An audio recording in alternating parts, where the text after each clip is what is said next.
ಭಾರತದ ವಿರುದ್ಧ ಚೀನಾ ಹೊಸ ಯುದ್ಧ ಶುರು ಮಾಡಿದೆ. ಅದೇ ಜಲಯುದ್ಧ.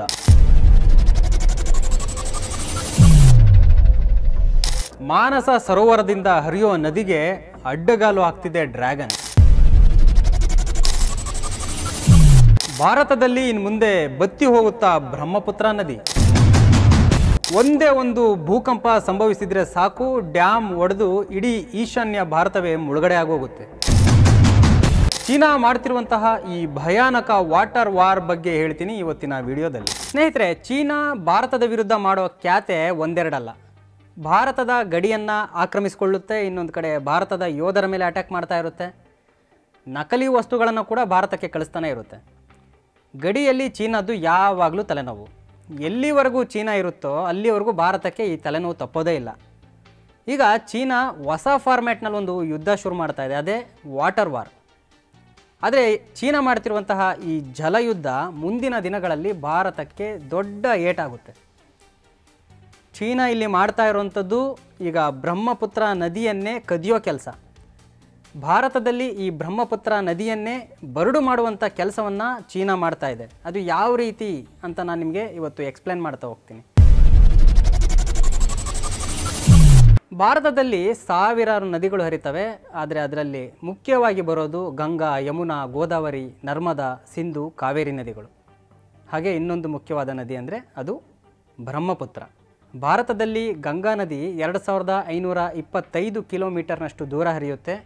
ಬ್ರಹ್ಮಪುತ್ರ ನದಿ ಭಾರತದಲ್ಲಿ ಹರಿಯೋದು ಕೇವಲ 916 ಕಿಲೋಮೀಟರ್ ದೂರ ಮಾತ್ರ. ಈ ಬ್ರಹ್ಮಪುತ್ರ ನದಿ ಹುಟ್ಟೋದು ಟಿಬೆಟ್ನ ಮಾನಸ ಸರೋವರದಲ್ಲಿ. ಆದರೆ ಈಗ ಈ ಟಿಬೆಟನ್ನು ಚೀನಾ ಆಕ್ರಮಿಸ್ಕೊಂಡ್ಬಿಟ್ಟಿದೆ, ತನ್ನ ಪ್ರದೇಶವನ್ನಾಗಿ ಮಾಡಿಕೊಂಡಿದೆ. ಚಮಯನ್ ಡಂಗ್ ಅನ್ನೋವಂಥ ಒಂದು ಹಿಮಚ್ಛಾದಿತ ಪ್ರದೇಶದಲ್ಲಿ ಈ ಬ್ರಹ್ಮಪುತ್ರ ನದಿ ಹುಟ್ಟುತ್ತೆ.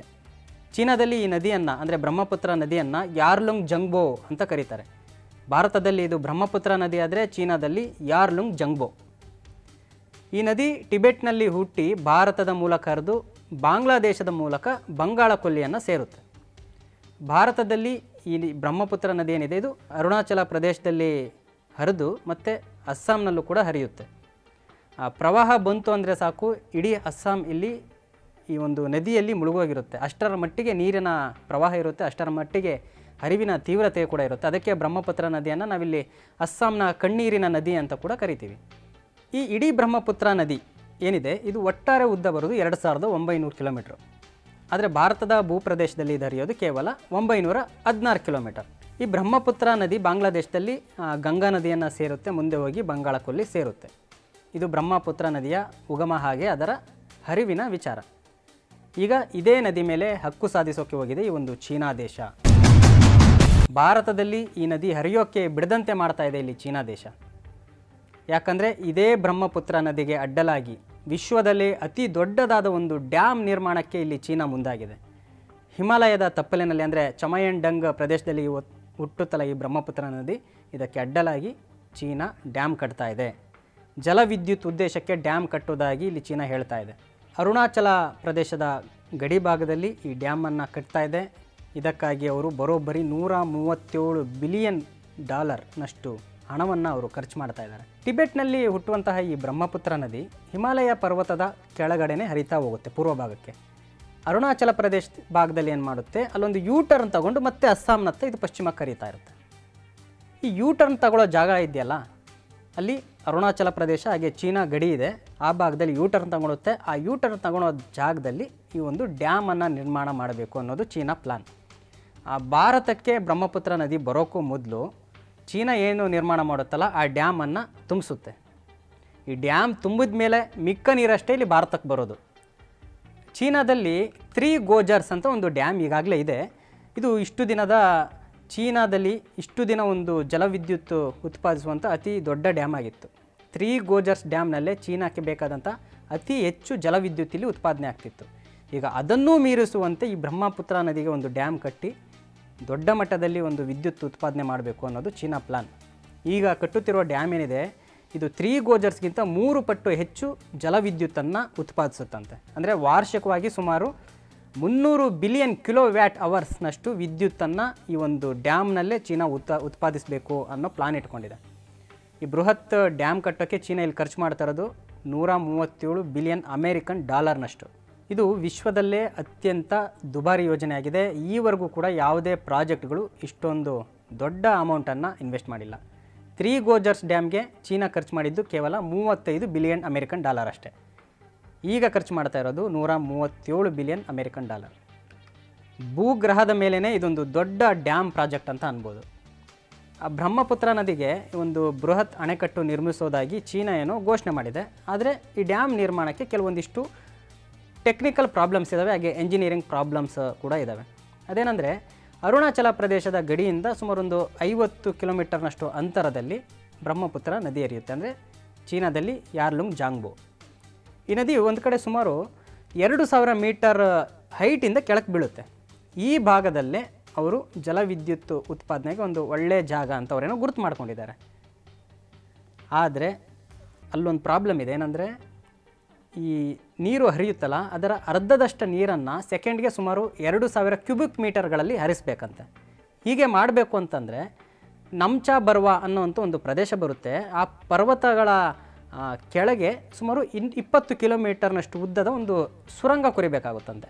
6 ಸುರಂಗ ಕೊರಿಬೇಕು. ಅದರ ಮುಖಾಂತರ 2000 ಕ್ಯೂಬಿಕ್ ಮೀಟರ್ಗಳಲ್ಲಿ ನೀರನ್ನು ಹರಿಸಬೇಕಾಗುತ್ತೆ. ಆದರೆ ಈ ನಮ್ಚಾ ಬರ್ವಾ ಪ್ರದೇಶ ಏನಿದೆ ಅದು ಭೂಕಂಪಗಳು ಜಾಸ್ತಿ ಆಗೋ ಜಾಗ. ಇದೇ ಅತಿ ದೊಡ್ಡ ಪ್ರಾಬ್ಲಮ್. ಈ ಪರ್ವತದ ಪ್ರದೇಶದಲ್ಲೇ ಡ್ಯಾಮ್ ನಿರ್ಮಿಸ್ತಾ ಇದ್ದಾರೆ, ಸುರಂಗ ತೋಡ್ತಾ ಇದ್ದಾರೆ ಅಂತಂದರೆ ಮುಂದಿನ ಅನಾಹುತ ಏನಾಗಿರ್ಬೋದು ಅನ್ನೋದನ್ನು ನೀವೇ ಯೋಚನೆ ಮಾಡಿ. ಭೂಕಂಪದ ಪ್ರದೇಶದಲ್ಲಿ ಏನಾದರೂ ಡ್ಯಾಮ್ ಕಟ್ಟಿದ್ರೆ, ಅಲ್ಲಿ ಸುರಂಗ ಕೋರಿ ಅದ್ರ ಮುಖಾಂತರ ನೀರು ಹರಿಸುವಂತಹ ಒಂದು ಪ್ರಯತ್ನ ಮಾಡಿದ್ರೆ ಯಾವಾಗ ಬೇಕಾದರೂ ಏನು ಬೇಕಾದರೂ ಆಗ್ಬೋದು. ಡ್ಯಾಮ್ ಯಾವಾಗ ಬೇಕಾದರೂ ಹೊಡಿಬೋದು. ಒಂದು ವೇಳೆ ಡ್ಯಾಮ್ ಹೊಡೆದ್ರೆ ಏನಾದರೂ ಅದರ ಅನಾಹುತ ಎಷ್ಟಿರ್ಬೋದು ಅನ್ನೋದನ್ನು ನೀವೇ ಊಹಿಸ್ಕೊಳ್ಳಿ. ಚೀನಾ ನಿರ್ಮಿಸ್ತಿರುವಂತಹ ಈ ಬೃಹತ್ ಅಣೆಕಟ್ಟು ಭಾರತ ಹಾಗೆ ಬಾಂಗ್ಲಾದೇಶಗಳ ಪಾಲಿಗೆ ಈಗಾಗಲೇ ಆತಂಕ ಮೂಡಿಸಿದೆ. ಯಾಕೆಂದರೆ ಈ ಯೋಜನೆಯಿಂದ ಬ್ರಹ್ಮಪುತ್ರ ನದಿಯ ಬಹುಪಾಲು ಕಂಟ್ರೋಲ್ ಏನಿದೆ ಅದು ಚೀನಾಕ್ಕೆ ಸಿಗುತ್ತೆ. ನೀರಿನ ಹರಿವು ನಿರ್ಧರಿಸೋದು ಇಲ್ಲಿ ಚೀನಾ ದೇಶನೇ ಆಗಿರುತ್ತೆ. ನಿಮಗೆಲ್ಲ ಕಾವೇರಿ ನದಿ ಗಲಾಟೆ ಒಂದು ಉದಾಹರಣೆ ಕೊಡೋದಾದರೆ, ಕರ್ನಾಟಕದಲ್ಲಿ ಹುಟ್ಟಿ ಹರಿಯೋ ಕಾವೇರಿ ನದಿ ತಮಿಳುನಾಡಿಲ್ಲಿ ಖ್ಯಾತಿ ತೆಗೆಯುತ್ತೆ ಕಾವೇರಿ ನದಿಗೋಸ್ಕರ. ಆದರೆ ಬ್ರಹ್ಮಪುತ್ರ ನದಿ ವಿಚಾರದಲ್ಲಿ ಇಲ್ಲಿ ಚೀನಾನೇ ಖ್ಯಾತೆ ತೆಗೆಯುತ್ತೆ. ನಮ್ಮ ದೇಶದಲ್ಲಿ ನದಿ ಹುಟ್ಟುತ್ತೆ, ನಾವು ಕೊಟ್ಟಷ್ಟನ್ನು ನೀವು ಬಳಸ್ಕೊಳ್ಳಿ ಅಂತ ಚೀನಾ ಇಲ್ಲಿ ಖ್ಯಾತೆ ತೆಗೆಯೋದಂತೂ ಖಂಡಿತ. ಅವರು ಡ್ಯಾಮ್ ಗೇಟ್ ಓಪನ್ ಮಾಡಿದ್ರಷ್ಟೇ ಇಲ್ಲಿ ಭಾರತಕ್ಕೆ ನೀರು. ಒಂದು ವೇಳೆ ಅಲ್ಲಿ ಮಳೆ ಜೋರಾದರೆ ಅವರು ಹೆಚ್ಚು ನೀರನ್ನು ಒಂದೇ ಸರಿ ಬಿಟ್ಬಿಡ್ಬೋದು. ಆಗಲೂ ಕೂಡ ಅಸ್ಸಾಂನಲ್ಲಿ ಪ್ರವಾಹ ಉಂಟಾಗುತ್ತೆ. ಇಡೀ ಬ್ರಹ್ಮಪುತ್ರ ನೀರಿನ ಕಂಟ್ರೋಲ್ ಇಲ್ಲಿ ಚೀನಾಕ್ಕಿರೋದ್ರಿಂದ ಅವ್ರು ಯಾವಾಗ ಬೇಕಾದರೂ ಜಾಸ್ತಿ ನೀರು ಬಿಡ್ಬೋದು, ಇಲ್ವಾ ಕಡಿಮೆ ನೀರಾದರೂ ಬೇಕಾದರೂ ಬಿಡ್ಬೋದು, ಇಲ್ಲ ನೀರನ್ನೇ ಬಿಡದೇನೂ ಇರ್ಬೋದು. ಒಂದು ವೇಳೆ ಭಾರತದ ಜೊತೆ ಚೀನಾ ಏನಾದರೂ ಖ್ಯಾತೆ ತೆಗಿತು ಅಂತ ಅಂದ್ಕೊಳ್ಳೋಣ. ಇದೇ ಬ್ರಹ್ಮಪುತ್ರ ನದಿಗೆ ಕಟ್ಟುವಂತಹ ಡ್ಯಾಮನ್ನು ಅವರು ವಾಟರ್ ಬಾಂಬ್ ಆಗಿ ಬಳಸ್ಕೋಬೋದು.